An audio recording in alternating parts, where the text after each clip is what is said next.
Beberapa di antara kita mungkin kadang ngerasa capek, tapi bukan capek yang literally capek fisik gitu ya. Nggak tahu nih, capeknya agak aneh. Bahkan kita udah belajar dengan giat misalnya. Kita juga udah berusaha menjadi lebih baik, dan terus bekerja keras, dan lain sebagainya. Tapi tetap aja di penutup hari atau menjelang istirahat, kadang ada bisikan yang sedikit mengganggu. Misalnya kayak, untuk apa sih semua ini? Karena semuanya terasa seperti berulang terus, dan itu bagian tragisnya. Kita bangun, berangkat, ya entah kerja, sekolah, dan lain sebagainya. Kemudian pulang, kemudian istirahat. Besoknya kita bertemu di hari lain, tapi juga dengan rutinitas yang sama. Bahkan sampai minggu depannya. Kemudian berganti bulan dan berganti tahun yang mungkin terus berulang. Kadang hal tersebut terasa menjengkelkan, tapi kita mau marah juga bingung mau marah ke siapa. Karena secara teknis, hidup kita baik-baik saja. Perasaan yang lagi kita bicarain ini, itu ada namanya. Dan lebih dari 80 tahun lalu, seorang pria di Aljazair menuliskan sebuah buku untuk membahasnya secara serius dengan pendekatan yang sangat jujur.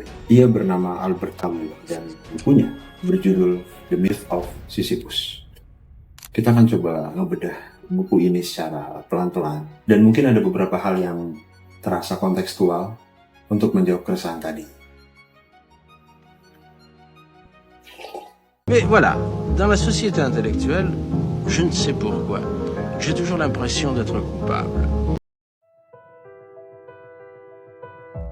Tapi sebelum kita berbicara soal bukunya, kita perlu tahu dulu nih siapa penulisnya. Siapa itu Albert Camus? Dan mengapa kita harus mendengarkan dia atau kita perlu membaca tulisan-tulisannya? Catatan singkatnya adalah Albert Camus bukan seorang filsuf menara gading yang hanya sibuk menuliskan teori. Dia tumbuh di Aljazair dengan keadaan yang dalam tanda kutip ya, kemiskinan ekstrim. Ayahnya meninggal saat perang dan itu saat ia masih bayi. Kemudian ibunya juga hampir tuli dan hampir buta, yang mana ibunya bekerja sebagai ibu rumah tangga. Camus dan ibunya tinggal di sebuah apartemen yang tanpa listrik. Memasuki usia remaja, Albert Camus terkena penyakit yang namanya tuberkulosis, yang pada saat itu penyakit tersebut bisa dikatakan sebagai penyakit ganas yang ya siapapun yang kena kemungkinan matinya sangat besar, kira-kira kayak gitu kan. Dan dari situ juga ia terancam untuk tidak bisa melanjutkan sekolahnya atau kuliahnya. Bahkan ia hampir tidak bisa menulis. Tapi kenyataannya, dia berhasil menulis. Dan dari semua pengalaman itu, kesakitan atau sakit gitu ya, kemiskinan, kehilangan, ia tidak menarik kesimpulan bahwa hidup ini tragis dan hanya perlu diratapi. Namun ia justru sampai pada pertanyaan yang lebih menantang. Kalau hidup ini tidak punya makna pasti, lalu apa yang seharusnya kita lakukan? Dan jawabannya ia tuangkan dalam gagasannya yang kemudian banyak orang mengenalnya dengan istilah absurditas. Maka apa itu absurditas? Albert Camus mencatat absurditas lahir dari bentrokan sederhana, konfrontasi. Konfrontasi antara keinginan manusia untuk terus mencari makna dan dunia yang menjawabnya secara acut tak acut, bahkan diam.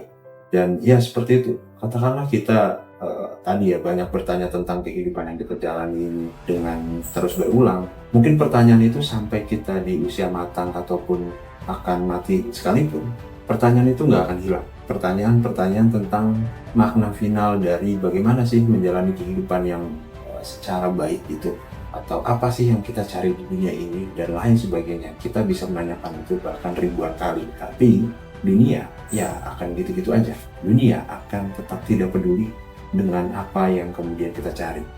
Kurang lebih itu. Jadi bentrokannya bertemu karena kita haus akan makna, akan jawaban final, tapi alam semesta ini tidak kunjung menjawabnya. Maka disitulah absurditas muncul. Jadi mungkin singkatnya gitu ya, absurditas ini bisa dikatakan sebagai sebuah nama yang berbentuk jarak antara apa yang ingin kita dapatkan dan apa yang dunia berikan. Kurang lebih bisa disederhanakan seperti itu ya. Dan kami menegaskan bahwa sebenarnya kita semua ini hidup di dunia seperti itu, hidup di dalam jarak itu. Namun beberapa di antara kita kadang tidak ingin mengakuinya, bahkan cenderung menutupinya dengan rutinitas yang kita jalani, dengan pekerjaan-pekerjaan yang kita lakukan, atau bahkan konteksnya sampai mengejar validasi, mengikuti standar kesuksesan yang bahkan datangnya bukan dari kita sendiri dan lain sebagainya. Kurang lebih seperti itu ya. Gambaran awal kita untuk coba mendekati karyanya Albert Camus ini. Jadi kemudian kita akan coba masuk ke dalam bukunya. Bukunya berjudul The Myth of Sisyphus, mitos Sisyphus. Yang mana kalau kita lihat, Sisyphus ini adalah seorang raja yang menipu dewa 2 kali. Atas perlakuannya tersebut, dia dihukum oleh para dewa untuk mendorong batu ke atas gunung hanya untuk melihatnya jatuh kembali. Dan itu dilakukan berulang bahkan tiada ujungnya. Sebuah gambaran yang sangat tragis, dan kalau kita lihat dalam paradigma modern misalnya, seperti juga simbol dari kegagalan itu sendiri. Karena ia mendorong batu ke atas gunung dan kemudian hanya untuk melihatnya jatuh kembali, berulang lagi dan lagi. Nggak ada progres lagi gitu. Tapi yang menarik di sini, Albert Camus justru mengajak kita untuk membayangkan bahwa Sisyphus ini bahagia. Maksudnya gimana? Bahagia. Bukankah ia melakukan hal yang berulang dan terkesan tragis? Dan ya, kebahagiaan yang dimaksud oleh Camus dalam memandang Sisyphus ini, itu terletak pada dimana proses Sisyphus harus turun dari gunung itu, kembali ke lembah untuk kembali mendorong batu itu ke atas. Dan di situ bayangan Albert Camus adalah tentang Sisyphus ini sadar betul akan takdirnya. Dia sadar bahwa ia harus melakukannya dan dia sadar ini tiada ujungnya. Dan Albert Camus menggambarkannya ini dengan bahwa Sisyphus telah melampaui nasibnya. Betul bahwa batu itu diciptakan, katakan milik dewa gitu ya. Tapi kemudian perjuangannya Sisyphus sendiri itu ya miliknya sendiri. Sehingga ia harus terus melakukannya. Lalu kalau kita coba tarik konteksnya pada refleksi kita gitu ya. Itu barangkali kita bisa simpulkan secara singkat seperti itu. Ketika kita menyadari absurditas dalam kehidupan kita dan kita terus menjalaninya dan memilih untuk terus hidup, maka disitulah kita telah melampaui nasib kita dan ya kita tidak menghindarinya gitu ya. Dan di sini juga Albert Camus cukup concern terhadap pembahasan bunuh diri. Jadi bunuh diri. Dan di sini juga Albert Camus cukup concern terhadap pembahasan bunuh diri. Maksud dari bunuh diri ini kira-kira adalah tentang ya kalau kita menghadapi kehidupan dengan berani, tahu ada absurditas di dalamnya, bunuh diri itu seperti kita berusaha menghindarinya dan itu tidak menarik lah untuk Albert Camus gitu. Juga uniknya bunuh diri ini menjadi kalimat pertama dalam buku ini. Jadi kurang lebih memang Camus cukup punya concern di situ dan kemudian nanti dibagi tuh ada bunuh diri fisik, ada bunuh diri filosofis. Bunuh diri fisik sebagaimana kita tahu ya itulah mengakhiri hidup kita sendiri. Juga bunuh diri filosofis, ini juga yang Albert Camus tidak tertarik nih karena yang kurang lebih berisi orang yang melakukan bunuh diri filosofis itu orang yang melakukan lompatan ke keimanan atau ke kepasrahan akan kehidupan ini gitu. Jadi itu ya sebenarnya Albert Camus ini menolak gagasan bunuh diri apapun itulah karena ya itu tadi ketika kita berusaha menyelesaikan hidup kita maka absurditas itu pun akan pergi bersama kita tapi tidak dengan selesai gitu ya kita cenderung menghindarinya. Maka di sini kita bisa tarik kesimpulan keberanian menjadi aktor utamanya, keberanian untuk menatap dunia dengan tahu bahwa kita ini menghadapi banyak absurditas di dalamnya ya itu merupakan modal utama bagi kita.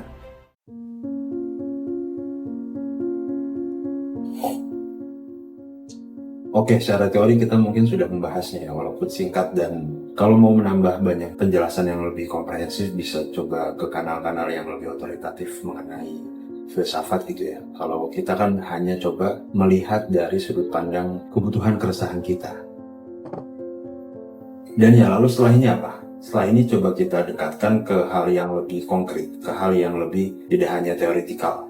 Jadi ini bukan sebuah format baku untuk kemudian kita bisa menjawab keresahan kita di awal. Tapi paling tidak dari hal yang coba kita lihat ini, yakni saya coba mencatat ada 3 hal penting di mana dari ketiga hal ini mungkin kita bisa tahu kenapa Sisyphus terus berjalan. Kenapa Sisyphus terus melanjutkan hidupnya walaupun dia tahu hukumannya tiada berakhir. Oke, yang pertama ialah ganti obsesi kualitas dengan kejujuran kuantitas. Dan ini agak-agak unik nih, karena biasanya kita secara umum kebanyakan menafsirkan hidup itu ya soal apa sih makna hidup ini, soal apa sih yang kita kejar, dan bahkan kita juga tidak jarang bertanya, apakah ini cukup?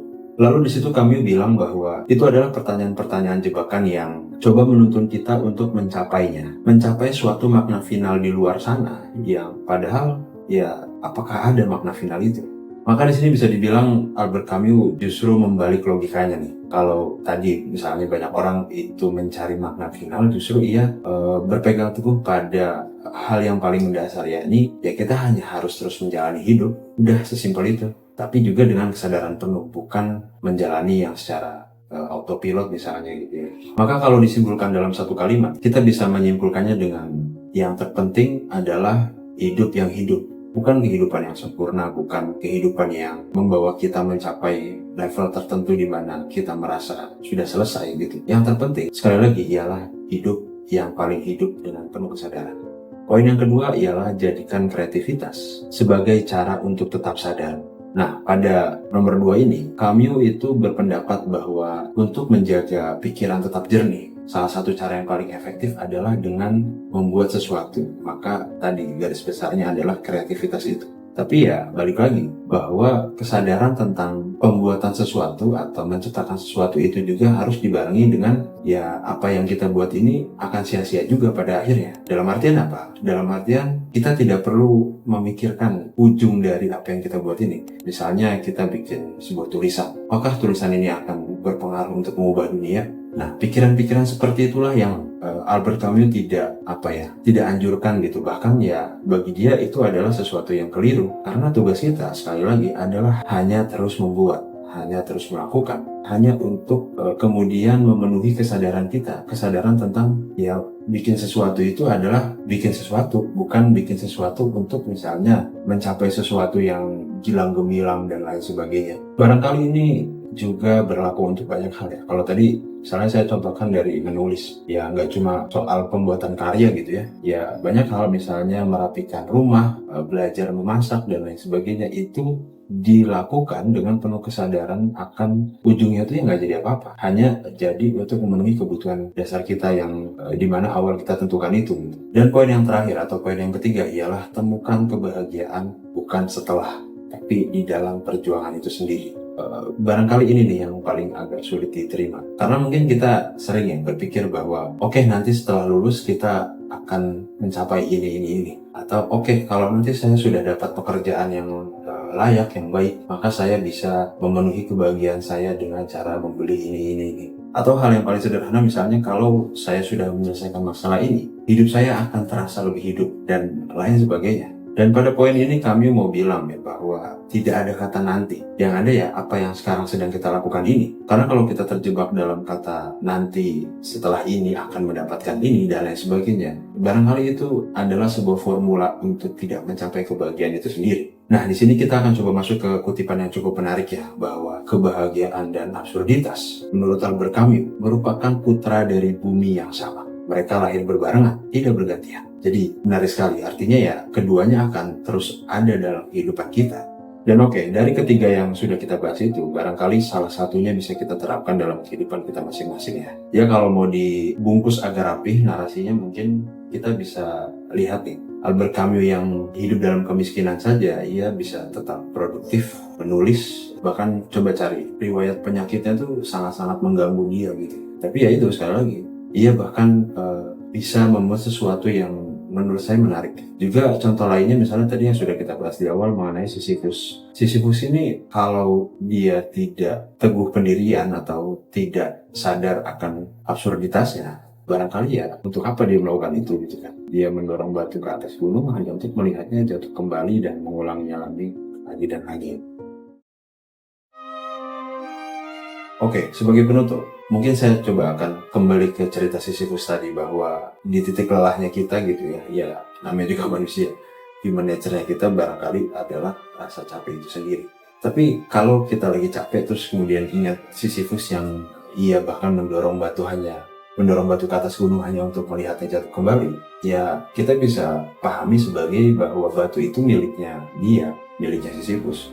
Maka perjuangan itu juga milik kita sendiri. Ya saya nggak mau terlalu klise menjadi pesan-pesan yang seolah mengademkan suasana dan lain sebagainya, tapi di tengah badai ketidakpastian yang sangat masif, di tengah keprihatinan yang tidak lagi malu-malu menampakkan dirinya di hadapan kita, coba melihat dunia dengan cara yang dibuat oleh para penerus tonggak sejarah, dalam artian penulis-penulis hebat itu, filsuf, esais dan lain sebagainya.